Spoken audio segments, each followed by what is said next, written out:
Hey guys, warm welcome to all of our Flash Academy और हम पढ़ रहे हैं क्लास 10 साइंस का चैप्टर नंबर 15 हमारा पर्यावरण। और आज है बेटा इसका लेक्चर नंबर फर्स्ट।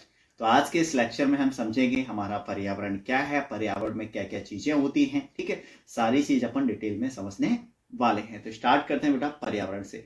अगर हम पर्यावरण की बात करें तो पर्यावरण किससे मिलकर बना होता है? परि प्लस आवरण। ये हो गया पर्यावरण का संधि विच्छेद।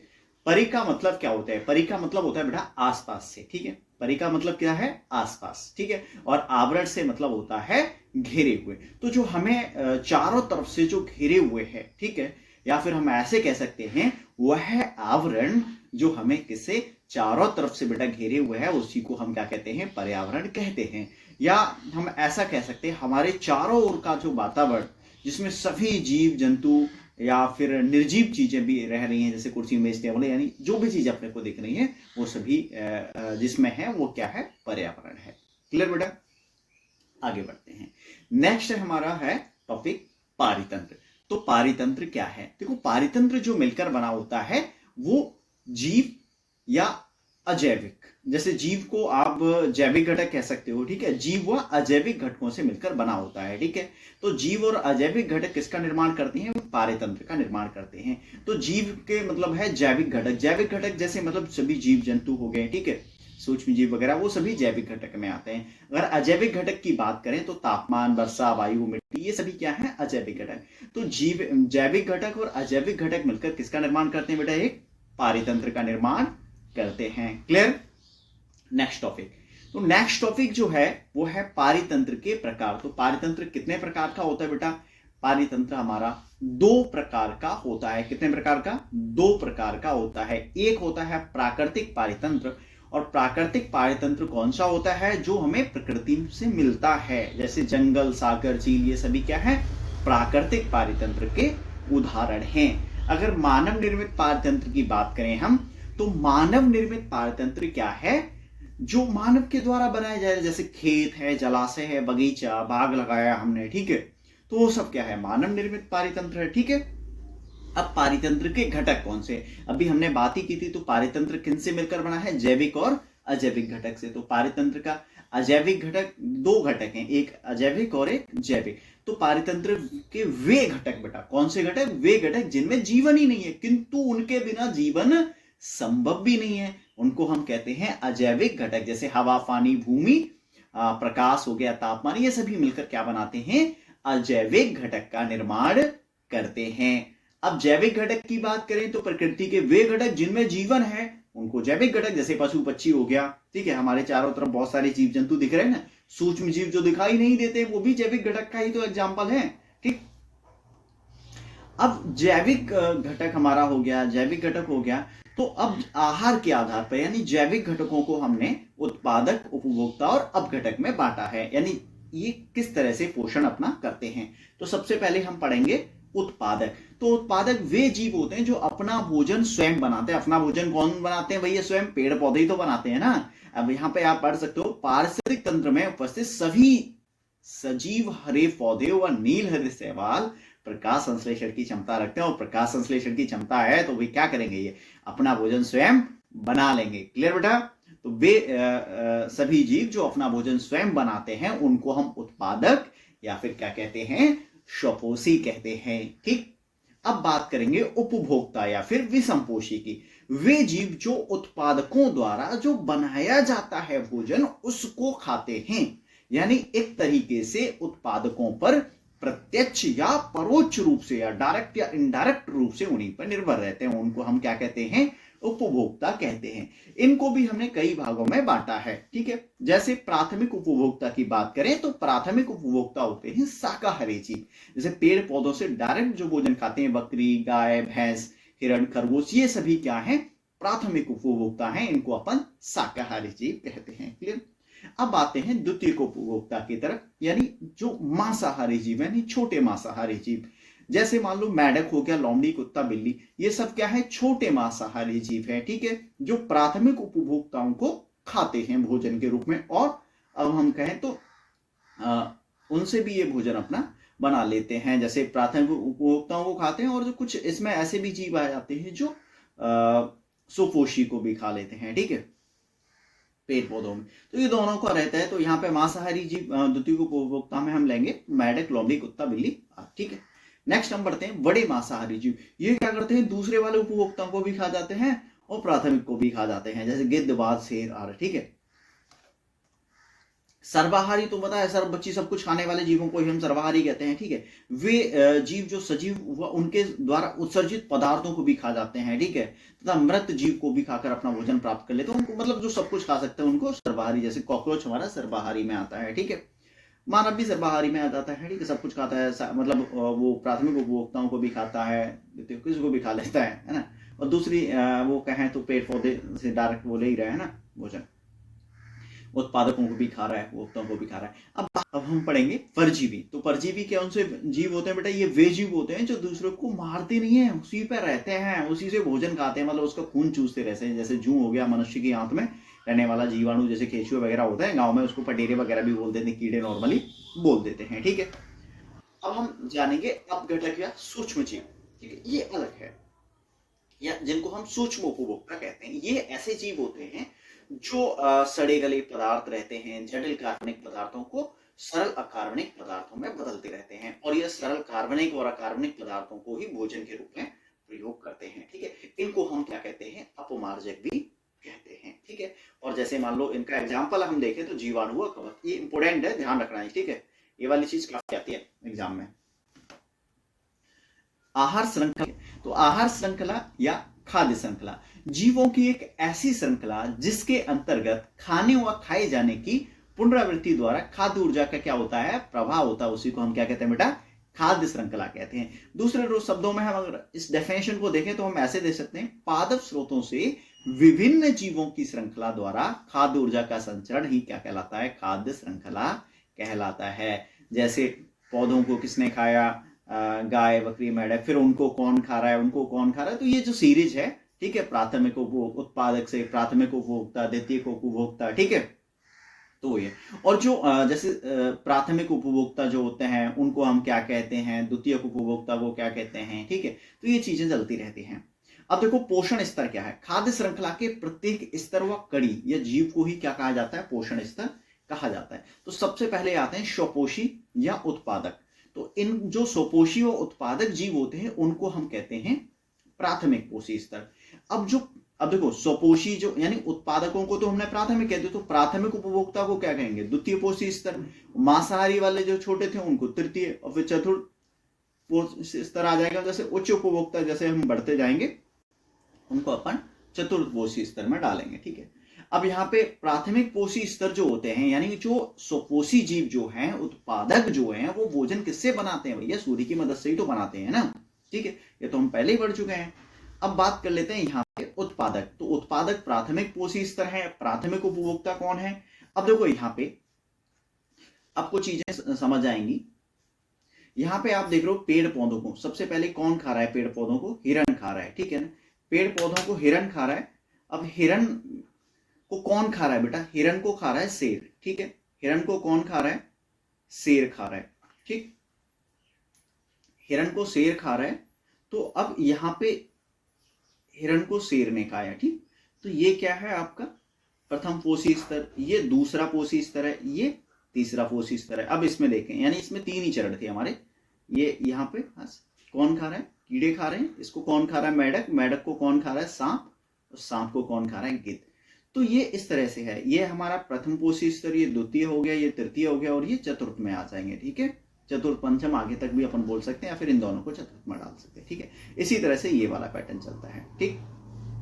आगे बढ़ते हैं, अब बात करेंगे खाद्य जाल की। तो पारिस्थितिक तंत्र में एक से अधिक खाद्य श्रृंखलाएं आपस में किसी न किसी खाद्य क्रम या पोषण स्तर से जुड़कर एक जटिल जाल बनाती हैं, इसी को हम कहते हैं खाद्य जाल। अब जैसे अभी हमने जो देखा था उसमें अलग अलग था, लेकिन अब हम क्या देखेंगे कि एक ही यहाँ पे चित्र आ गया है, इससे देखते हैं, ठीक है। तो यहाँ पे आपको चित्र में दिख रहा होगा, जैसे अब यहाँ पे आ जाओ आप, ठीक है, इसको ये कीड़ा खा रहा है, ठीक है, कीड़े को कौन खा रही है, चिड़िया खा रही है, चिड़िया को कौन खा रहा है, सर्प खा रहा है, ठीक है। अब यहां से देखो, मेढक खा रहा है इसको, यहां से मेढक को कौन खा रहा है, सर्प खा। तो ये जो श्रृंखलाएं हैं यहाँ पे, उधर हमने इससे पहले हमने कोशिश वो अलग अलग थे, यहाँ पे आपस में जुड़ी हुई है। ठीक, यहाँ पे क्या है, आपस में जुड़ी हुई है। तो यही क्या है, खाद्य जाल है। डेफिनेशन भी तो वही है, खाद्य जाल में एक से अधिक जीवों द्वारा, यानी एक जीव जो है एक से अधिक जीवों द्वारा खाया जाता है। जैसे इसमें क्या होता है, जीवों को भोजन की प्राप्ति के लिए बहुत सारे विकल्प मिल जाते हैं, जिससे उनकी उत्तरजीविता भी बढ़ जाती है। दूसरा, जो पारितंत्र है उसका संतुलन बना रहता है। अब यहाँ पे जैसे चूहे की बात करें, चूहे को देखो कौन खाता है, बिल्ली भी खाती है और सांप भी खा जाता है। ठीक है, चूहे को बिल्ली भी खा जाती है, सांप भी खा जाता है, और जो उड़ने वाले कुछ पक्षी होते हैं वो भी, कौवा भी तुम्हें पता है, छोटा चूहे के बच्चे उनको भी ले उड़ता है। तो इस तरह से क्या है, एक खाद्य जाल बनता है। ठीक है, यानी एक जीव को कई सारे जीवों के द्वारा खाया जाता है। ठीक है, और इसमें अलग अलग चीजें चलती रहती हैं। नेक्स्ट है हमारा विभिन्न कोशी स्तरों पर ऊर्जा के प्रवाह का अध्ययन। ये बहुत ही इंपॉर्टेंट है, इससे बड़ा क्वेश्चन आपका बनता ही है। किसी पारतंत्र में ऊर्जा के प्रभाव को अध्ययन के निम्नलिखित बिंदु है। सबसे पहले अगर हम बात करें तो एक यहाँ पे इंपॉर्टेंट फैक्ट ये है बेटा, कोई भी, ठीक है, पेड़ पौधा है वो सूर्य से ऊर्जा ग्रहण करता है और भोजन बनाता है। तो सूर्य की ऊर्जा का लगभग 1% ही खाद्य ऊर्जा में वो परिवर्तित करता है। ठीक, यानी एक, बाकी सारा किस में चला जाता है, बाकी सारा ऊर्जा की जो बड़ी मात्रा है उसको हासिल करने में, पाचन, बाकी सारे कार्यों में उसकी वृद्धि में चली जाती है। केवल 1% ही उसके पास बचता है। यानी पेड़ पौधों के पास सूर्य से उन्होंने 100% ऊर्जा ली, उनके पास जो अब सेव रही वो 99% तो उन्होंने बाकी कार्यों में खर्च कर ली। कितनी बची, 1%। अब उन पेड़ पौधों को कोई भी खाता है। ठीक है, नेक्स्ट स्तर वाला, पोषी स्तर वाला जी, पेड़ पौधों को कौन खाएगा, द्वितीय पोषी स्तर, या फिर हम कह सकते हैं प्राथमिक उपभोक्ता खा रहा है। जब प्राथमिक उपभोक्ता उनको खाता है तो उसको केवल वो खाया। ठीक है, अब जितना भी उसने खाया, मतलब 1% उसने लिया, लेकिन पेड़ पौधों के पास से उसके पास तो 100% आ रहा है ना। तो अब क्या होगा, अब जैसे हिरन है, हिरन पेड़ पौधों को खा रहा है, तो हिरन के अंदर जो है, जैसे मान लो उसने 100 जूल एनर्जी ले ली, किससे, पेड़ पौधों से। ठीक है, अब हिरन के अंदर 90, देखो 10% ही शेष उसके अंदर बचेगा उसकी बॉडी में, बाकी सारा खर्च हो जाएगा, यानी 10%। अब जो हिरन को खाएगा ना, वो 100 का कितना बचा, 10 जूल एनर्जी जो हिरन को खाएगा उसको मिलेगी अगले वाले को। तो ये प्रोसेस चलता रहता है आगे तक। ठीक है, इस वक्त आपका क्वेश्चन पूछा जाता है, तो इस टॉपिक को आप अच्छे से ध्यान रखेंगे बेटा, ये वाला बहुत अच्छे से ध्यान रखना, और ये भी। ठीक, नेक्स्ट, अब उपभोक्ता क्या है, अगले दिन यहाँ पे क्या है, लगातार 10% कम होता जा रहा है। पहले तो 1% हुआ, फिर 10% लगातार कम हो रहा है। तो इससे होता क्या है, इसके परिणाम ये होते हैं कि ज्यादातर जो चरण रहते हैं वो 3 से 4 चरण रहते हैं, वो ज्यादा नहीं हो पाते हैं, क्योंकि पोषी स्तर अगर ज्यादा होंगे तो वहां पर ऊर्जा बहुत कम हो जाएगी, तो वो पॉसिबल नहीं हो पाता है। ठीक है, तो इतने ही चरण रहते हैं, 3 से 4। जैसे सबसे पहले सूर्य का प्रकाश, उत्पादक 1% उत्पादक में आ गया। ठीक है, अब यहां पे अगर आप देखोगे तो सूर्य के प्रकाश से 1% किस में जा रहा है, उत्पादक में जा रहा है। ठीक है,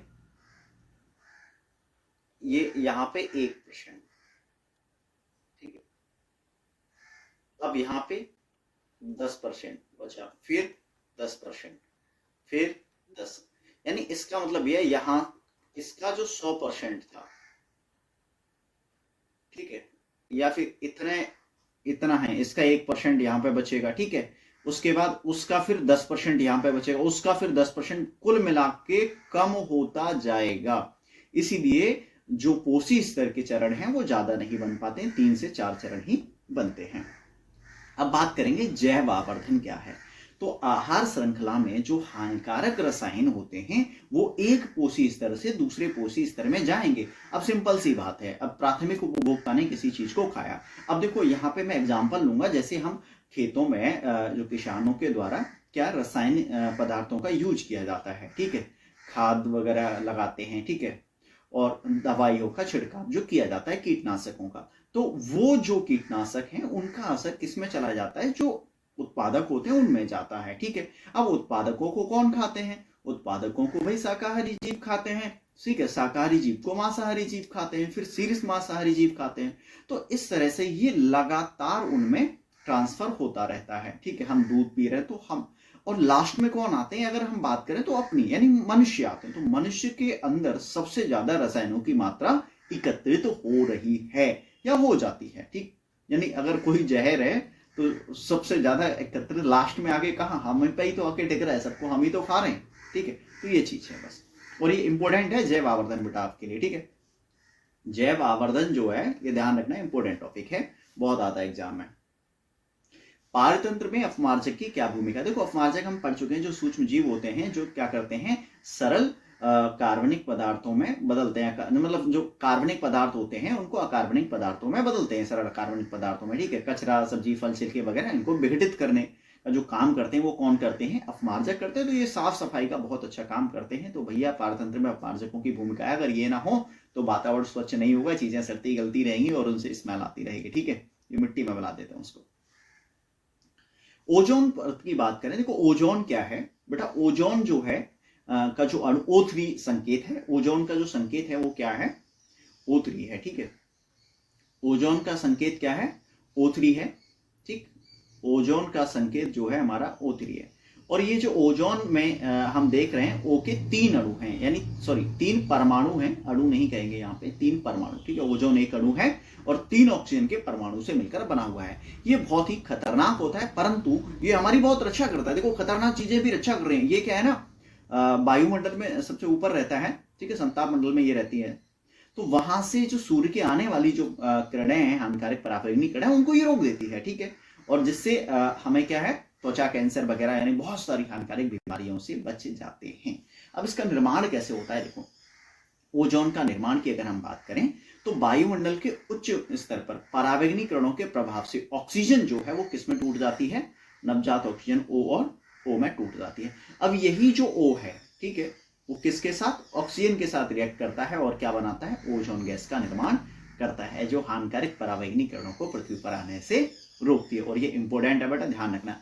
अब सबसे पहले ओजोन परत के क्षरण की बात करें तो हम कहां पता चला? तो ओजोन परत का जो क्षरण है बेटा वो अंटार्कटिका में देखा गया था सबसे पहली बार। और अगर हम बात करें तो इसका सन है 1985 में देखा गया। तो परत कमजोर होती जा रही थी, तो वहीं ओजोन छिद्र का पता चला। कारण क्या है? देखो इसका कारण है CFC यानी क्लोरोफ्लोरोकार्बन। और क्लोरोफ्लोरोकार्बन का AC फ्रिज वगैरह और अग्निशमन यंत्रों में भी यूज किया जाता है। तो ये बहुत ही खतरनाक है, ठीक है। तो इसका प्रयोग पे बैन भी लगा दिया गया है। 1987 में क्या किया गया? संयुक्त राष्ट्र पर्यावरण कार्यक्रम यानी UNEP, इसका फुल फॉर्म कई बार पेपर में पूछा गया, तो आपको ध्यान रखना है। सर्वसम्मति बनी कि CFC के उत्पादन को 1986 के स्तर पर ही रखा जाएगा, इससे ज्यादा नहीं बढ़ाया जाएगा। अगर बढ़ गया तो भैया ओजोन परत का क्षरण होगा, पृथ्वी पर बहुत सारी बीमारियां होने लगेंगी। तो इसको कहा गया क्योटो प्रोटोकॉल। तो ये ऑप्शन के लिए आपको बेटा क्वेश्चन याद रखना है। अब बात हम करेंगे कचरा प्रबंधन। देखो कचरा तो हमारे चारों तरफ वैसे भी अपने को दिख रहा है भैया। कचरा प्रबंधन बहुत ही जरूरी है, बहुत मात्रा में कचरा इकट्ठा हो रहा है जिससे हमारा पर्यावरण प्रभावित हो रहा है। तो कचरे में पदार्थ कौन कौन से होते हैं? देखो प्रबंधन हम कब कर सकेंगे? जब अपने को पता होगा कचरा कितने प्रकार का, कैसे कैसे होता है। तो कचरे में एक तो होते हैं जैव निम्नीकरणीय पदार्थ। तो जैव निम्नीकरणीय वे पदार्थ होते हैं जिनको सूक्ष्म घटकों या फिर हम कहें अपमार्जकों द्वारा उनका अपघटन किया जा सकता है। जैसे फल, सब्जियों, छिलके, सूती कपड़े, ये जो है जूट, कागज, इनका अपघटन हो सकता है, तो इनको जैव निम्नीकरण कहते हैं। तो ये ज्यादा टेंशन की बात नहीं है।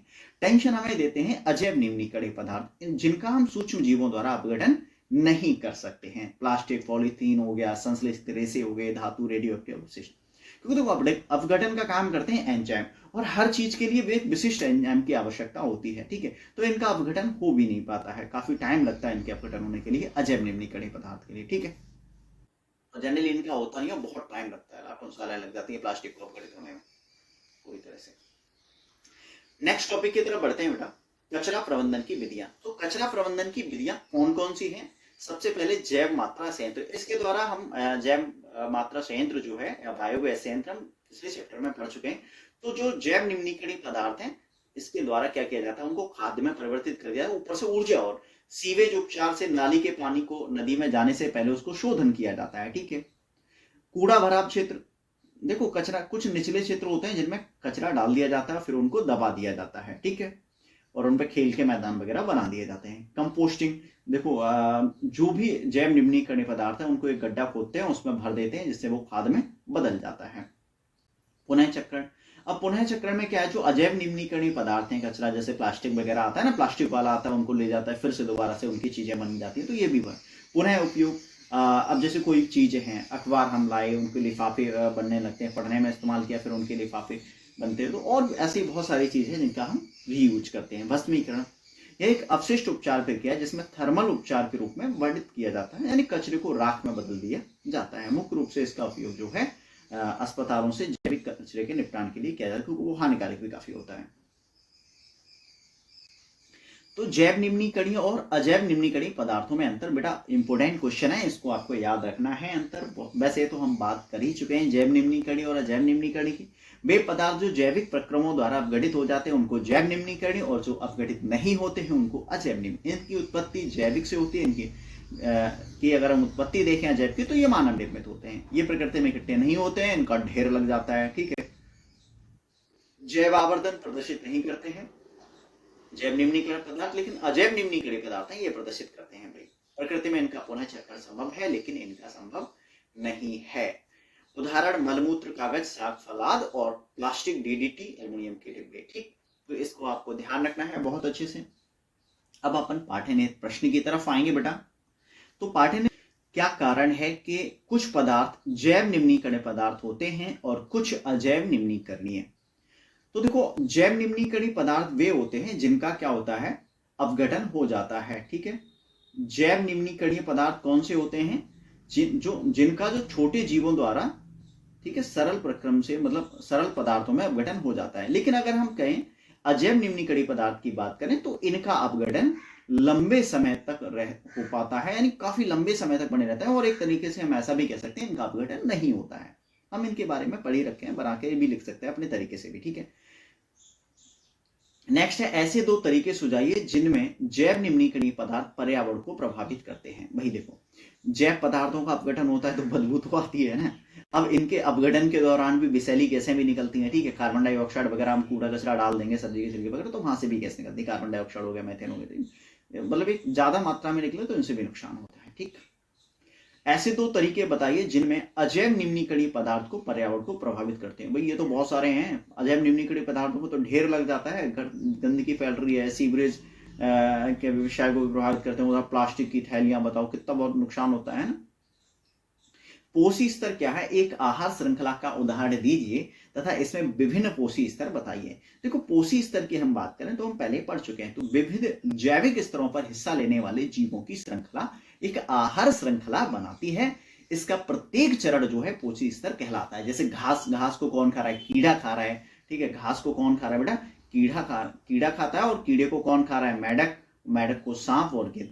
तो ये क्या हो गया, प्रथम पोषी स्तर, ये द्वितीय हो गया, ये तृतीय हो गया, ये चतुर्थ। ठीक है, ये पंचम में आप इसको डाल सकते हो। ठीक है, या अंतिम यहाँ पे कह सकते हो।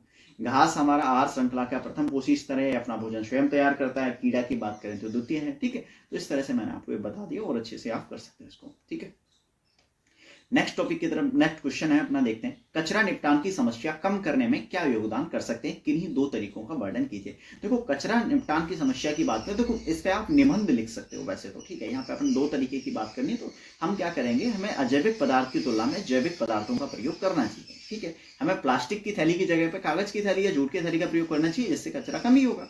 और जैविक कचरे को ऐसी जगह निपटाना चाहिए जहां पर पुनर्चक्रण के लिए तैयार हो सके। ठीक, ये भी ध्यान अपने को रखना है।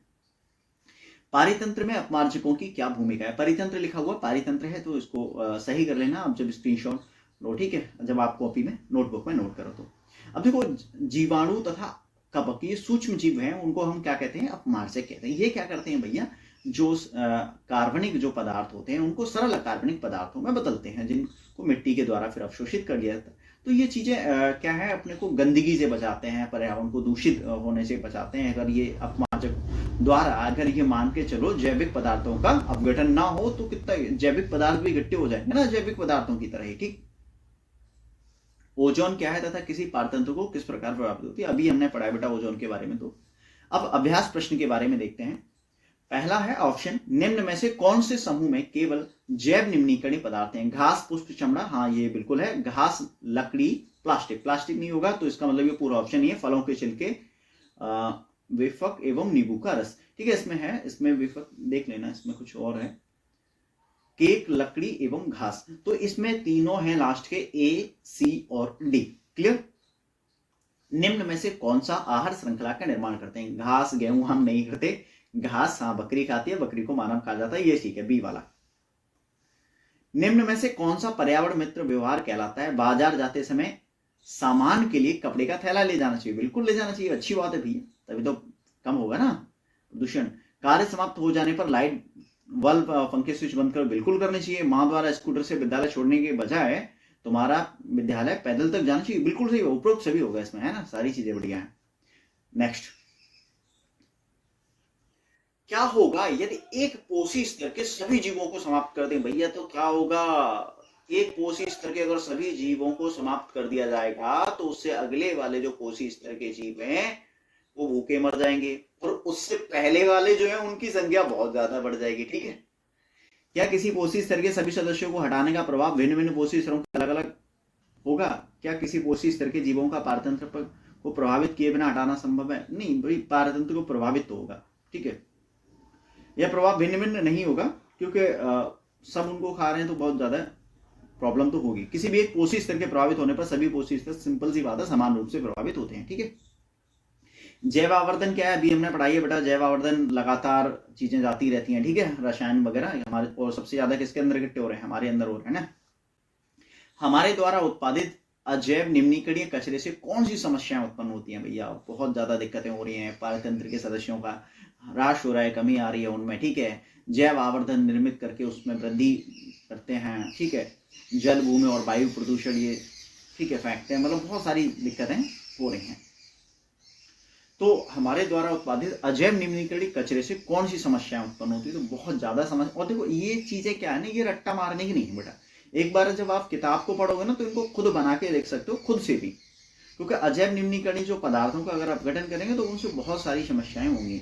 पारतंत्र के सदस्यों का ह्रास होगा, जो भी, देखो अजैव निम्नीकरणीय पदार्थ है तो पारतंत्र में जो सदस्य हैं, जो सूक्ष्म जीव, वो भी मर जाते हैं। जैव आवर्धन निर्मित करके वृद्धि करते रहते हैं। जैव आवर्धन जैसे हमारे अंदर जैसे कीटनाशक चीजें ये बढ़ती रहती है, जल, भूमि तथा वायु प्रदूषण होता रहता है, ठीक है, फेंकते नहीं हो यहाँ पे।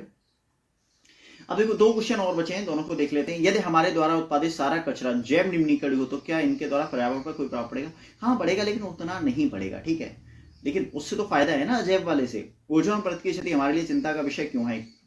इस क्षति को सीमित करने के लिए क्या कदम उठाएगा? देखो ओजोन परत की चिंता का विषय तो है ही है। कारण इसका ये है कि भैया अगर ये ओजोन परत की क्षय हो जाती है तो इस पे हानिकारक किरणें आएंगी, और जिसकी वजह से क्या होगा, हमें त्वचा रोग होंगे, कैंसर वगैरह होगा, ठीक है। तो इसलिए ये चिंता का विषय भी है, और अपने को इसका क्योटो प्रोटोकॉल भी बनाया गया है, ठीक है, इसको कम करने के लिए। और यहाँ पे हमने अभी पढ़ाई था कि क्लोरोफ्लोरोकार्बन का जितना कम हो सके और इनका नया विकल्प ढूंढा जाए, ठीक है। तो ये चीजें हैं बेटा इस चैप्टर में, और ये 1 शॉर्ट वीडियो अपना हो गया है, ये पूरा चैप्टर आपका कंप्लीट हो गया है। तो मेरे को वेरी खुशी है कि एक वीडियो में आपका एक ही चैप्टर कंप्लीट हो गया है। और लास्ट के देखो 3 चैप्टर क्या है, ये 5 नंबर में आते हैं, 14, 15 और 16, ठीक। तो इस वीडियो से रिलेटेड अगर कोई आपको डाउट है बेटा तो आप कमेंट बॉक्स में कमेंट कर सकते हैं। बाकी मिलते हैं नेक्स्ट वीडियो में, तब तक के लिए बाय बाय।